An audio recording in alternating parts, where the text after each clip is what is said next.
Okay, so welcome ulit, grade 7. Ito na yung ating sa learning task 2, letter B, ng 6 to 10. So number 6. So tingnan na lang nyo sa inyong mga module, yung given problem. So nakasulat dyan is 25, A to the 5th power, B to the 3rd power, and C. Then, all over divide 5AB to the 4th power C. Okay. So, ating simplify ito. Paano natin si-simplify yan? So, first thing first. So, yun muna mga number muna ang ating unahin to. Number. So, since sila ay divisible also both side by 5, so divide natin. So, 25 divide 5 is 5. So, itong mga number na itong mga letters na narito sa baba, iaangat lang natin yan sa taas. So, A at saka A, magkaparehas siya. Just copy dahil sila yung magkaparehas naman. Then, yung 5 doon, may 5 doon na exponent. Then, yung exponent dito, ima-minus natin, which is 1. Then, yung B, parehas silang may B. Just copy the B. At yung exponent doon, na 3, minus 4. Dahil sa rule ng exponent, ng exponential law, kapag ka-division ng ating ginagawa, ay ima-minus natin ang exponent. Then, yung C dito, mayroong C pareha sila, may invisible na 1, minus 1. Pareha sila may invisible. Then, simplify our answer. So, huwag niyo pakalman yung 5 dahil okay na yon. Na-simplify natin. So, 5, A, 5 minus 1 equals 4. Yung B, 3 minus 4 is negative 1. Then, C, 0. Okay. So, yun na ba ang final answer natin? So, hindi pa yan ang final answer natin. So, dahil tayo may negative 1 at mayroong tayong exponent na 0. Okay. Simplify natin. So, 5A, 4. Ngayon, ay kapag ka negative, lagi siyang ibababa natin para siya maging positive. Magiging equal siya sa 1 over B. So, pag sinulat natin, magkakaroon siya ng 1 over B. Then, yun namang na dito, na C. So, any variable na may exponent na 0, equivalent siya sa 1. So, kaya siya ay equivalent na itong C ito as 1. So, multiply siya. Okay, so 5 times 1 equals 5. 5 times 1 equals 5 also. Kaya ang ating magiging matitira na lamang is 5A to the 4th power over B. Ito na po yung ating final answer sa number 6. Okay, next tayo naman ay sa number 7. So sa number 7 natin, so napakahaba. Parang hindi na yata ito matatapos. Buti pa ito may forever. 16A to the 3rd power, B to the 2nd power, C to the 5th power, minus 24A to the 5th power, and B, C to the 4th power, plus 44A to the 7th power, and B to the 6th power, and C to the 6th power. So, napakahaba, ano? Nakakapigilin nga. Next, i-divide daw natin all over sa 4A to the 2nd power, and B and C to the 3rd power. So, kanyang mapapansin na lahat ng mga numbers na nandito sa atin is divisible siya by 4. Kaya yun muna ang ating gagawin. So, 4 divide 16 is 4, my age. Then, parehas naman silang may letter A, so copy the A and i-subtract natin yung kanyang mga exponent. So, yun, yung 3. Yung 3 doon, yung 2 ay doon. B, parehas silang may B, just copy the B. Yung may B doon, at may from B dito. C, meron din siya. 5, ito naman ay 3. Then, minus 24 divide 4 is 6. So, ganyan din natin gagawin yung mga variables. A5 minus 2, B4, B1 minus 1, Tsaka ito ay C, 4 minus 3. Then plus 44 divide 4 is 11. A 7 minus 2. B minus 6 minus 1. Then C minus 3. Okay, so hindi na natin susulatin to. Bakit hindi natin susulatin? Dahil i-divide na natin siya dito sa mga number na sa taas. Okay, so simplify natin. So 4, 3 minus 2 is 1. So hindi natin susulat. 2 minus 1 is B na din. Hindi natin susulat dahil 3 na lang. C, 5 minus 3 is 2. Minus 6. A, 5 minus 2 is 3. 1. So 1 minus 1 is 0. So ito magiging 0. At yung B ay magiging 1. Kaya huwag natin sulat dahil wala nang mangyayari doon. Then C, ayan. 4 minus 3 is 1. So hindi natin sinusulat. Plus 11. A, 7 minus 2 is 5. B, 5. And C is 3. 6 minus 3 is 3. Kaya ito yung ating final answer sa number 7. Next, doon naman tayo sa number 8. Okay, so sa number 8 ay dalawa na siya kung inyong mapapansin doon sa question, sa given question. So dalawa na yung ating divisor.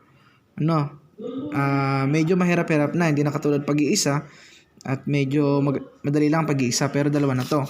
So sa dalawa ay babalik tayo nung tayo ay grade 6 na sa ating pagdi-divide, yung may ganoon. Ayan, yung parang mayroong kahon na putol. So, yung na doon sa taas, ilalagay natin sa loob. 30c squared plus 19ac minus 63a squared. So, yun na doon naman sa baba. Ito, yun na doon sa baba. Yun na doon sa baba, ilalagay natin doon sa labas. 6c minus 7a.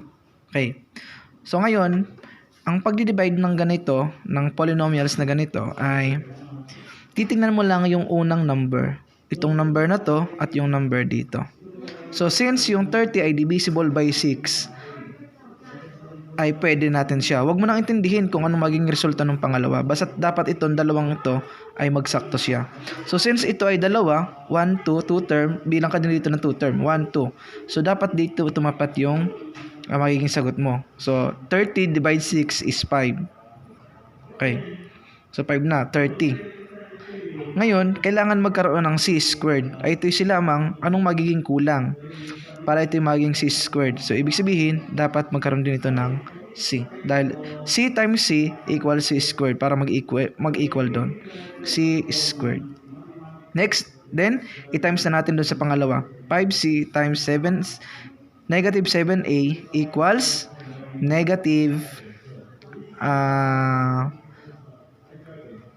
35ac. Okay? Now, so, palo lang tayo sa ginagawa nung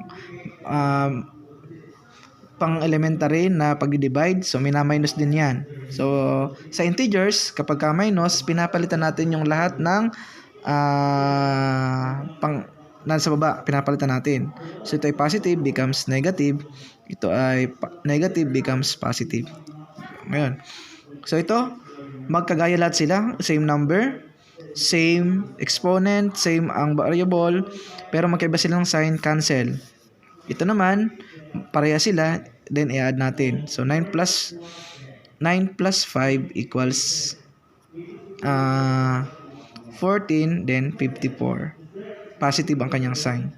AC. Then, bring down. Dahil dalawa to, dapat dalawa rin yung nadito natin. So, bring down 6a squared. Okay? So, ngayon, sabi ko sa inyo, ito laging titingnan ninyo at saka yun.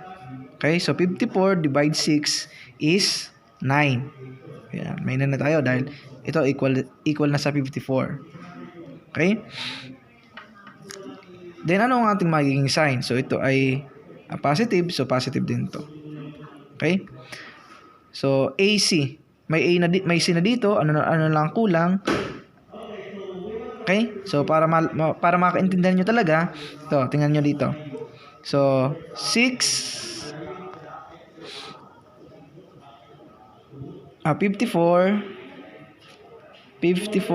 AC divide ito 6C.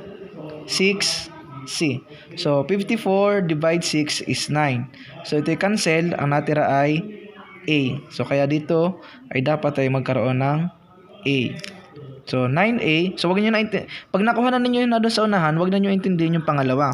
Dahil alam na yan nung gumawa ng question na yun ay dapat ay sakto. So 9A times 6C equals 54AC. Next, yung pangalawa naman, 9A times negative 7A equals 63. Equals 63, negative 63A squared. Okay, so 63 din dito dapat. Ayan, sorry, nagkulang. 63 din yun. So, doon sa number 8, ito, sorry. Yun, dapat nagkulang lang ako. 63 din dapat yun. Okay? So, then, next, minus natin. So, since minus natin siya, yung lahat ng nasa baba, papalitan natin ng sign. Becomes negative, then becomes positive. So, kung mapapansin niyo pareha sila ng sign, so cancel silang lahat. So, our answer is, sa number 8, ang ating answer ay 5C plus 9A. Okay, so yun natin magiging sagot. Okay, so sa number 9, okay, so sa number 9 ay A6 plus B6. So tingnan natin yung ating question sa number 9. Sa number 9, ito yung question natin sa number 9. So huwag kayong malilito so divide na siya. Huwag kayong madidistract sa question. Okay, so i-divide lang natin. Pwede naman natin gawin siyang fraction as A squared plus B2. Okay, so para silang may A, just copy the A and subtract natin yung kanyang exponent. Dahil ito ay addition, so dahil sila ay parehas ang sign, plus ang ating positive ang ating magiging sign or operation natin magiging positive addition. Then B 6 minus 2. Okay? So ang ating magiging sagot A minus 6 minus 2 is 4. This one is also the 4. Yun ang ating magiging final answer. Next, number 10. So number 10. So tingnan lang ninyo yung question. So tatlo naman yung na doon sa baba, so medyo mahirap pag tatlo yung nasa baba. So kanina dalawa, ngayon tatlo na. So ganoon din. So sundan lang nyo yung step na aking ituturo sa inyo.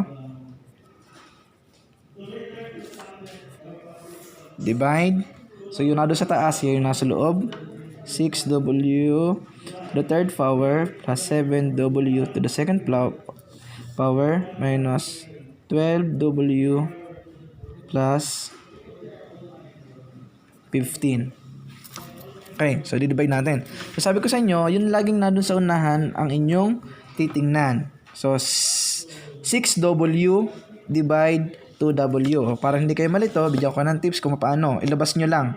Ilabas nyo yung 6W to the third power divide 2W to the second power. So divide nyo. 6 divide 2 is 3. Ito naman kabila, pareha sila may W. Just copy and pag minus ninyo yung pag subtract nyo yung kanyang exponent. So 3 minus 1 is 1. Kaya invisible naman, din na sinusulat. So meron na tayong pan-divide na 3 W. So 1, 2, 3. Dahil sila tatlo, 3 terms. So bilang tayo ng 3 terms. 1, 2, 3. So dito ang katapat sa 12. So 3W. Okay, so times natin. 3W times 2W squared equals 6W to the third power. Next, plus 3W times 3W equals 9W to the second power. Next, 3W times negative 5 equals negative 15W. Okay, so tapos na tayo doon. Wala nang katapat si 15 dahil din naman kasama. So, change all the subtrahend. So negative ito ay magiging negative, ito ay magiging positive, yun lang. So cancel, ito ay magiging negative negative 2. Negative 2 w squared. Ito ay magiging positive 3w. 12 minus 15 is 3. Then w. Okay? So tapos na tayo. May pang-bring down tayo dito, kaya bring down 15. Okay? So divide natin doon. So divide natin yung una lagi ang ating titingnan. So 2w divide 2w squared divide 2w squared. So mapapansin niyo, magkapareha silang lahat. So pagka magkapareha silang lahat is equals to 1. Kaya ang atin dito ay mayroong 1. So negative times positive equals negative. Okay? So negative 1 times 2w squared equals negative 2w squared. 1 times 3w equals 3w. So negative siya. Ito naman, 1 times negative 15. 1 times negative 5 is positive 5. So change the sign, yung subtrahen, magiging positive, magiging negative. Ito ay cancel. Ito ay magiging 6w. Positive siya. Dahil lagi na siyang positive. Then ito naman ay magiging positive 10. So mapapansin ninyo, meron pa tayo dito pero wala na tayo ditong pang-bring down. Kaya ang gagawin nyo, that is remainder 6w plus 10. So paano natin malalaman kung tamang sagot? Just check. Yung sagot, yung ating quotient, i-multiply natin sa ating divisor. So checking, ito yung checking natin. So 2w squared plus 3w minus 5 times 3w minus 1. Okay? So dito muna. Dito ako lagi nagsisimula mag-times itong dalawang to. So pwede din naman dito pero mata ko sa space pag dito ako nagsimula. So kaya ito na lang. 3w times 2w squared equals 6w to the third power. 3w times 3w equals 9, positive 9w squared. 3w times negative 5 equals negative 15w. Next, ito naman kabila. 1. So negative 1 times 2w is 2w squared. So siya negative dahil negative to. Times positive equals negative. So negative 1 times positive 3 equals negative 3w. Then negative 1 times negative 5 equals positive 5. Okay? Simplify natin. So bring down natin yung mga walang katapat. Then ito, ipa-plus na to. Hindi na siya papalitan dahil addition yung kanyang sign. So 9w squared plus 2w squared equals negative 7, positive 7w squared. Then copy the sign pag magkaparehas, then add. It should be 18w. Ito yung walang katapat, just bring down 5. Okay, so makikita ninyo, hindi siya equal doon sa ating nasa loob, yung ating dinivide. So dahil tayo ay meron pang remainder. Yung remainder ipa-plus natin sa katapat, 6w plus 10. Okay, so 6w to the third power plus 7w to the second power. Magkaiba ng sign, minus 12w plus 15. Okay, tingnan natin kung magkagaya na. Positive 3, positive 6w to the third power, 7w, positive 7w, so positive siya. So negative 12w, positive 15. Okay, so Yun po yung ating hanggang number 10 ng letter B. So sana ay may natutunan kayo sa aking short video ito. Salamat!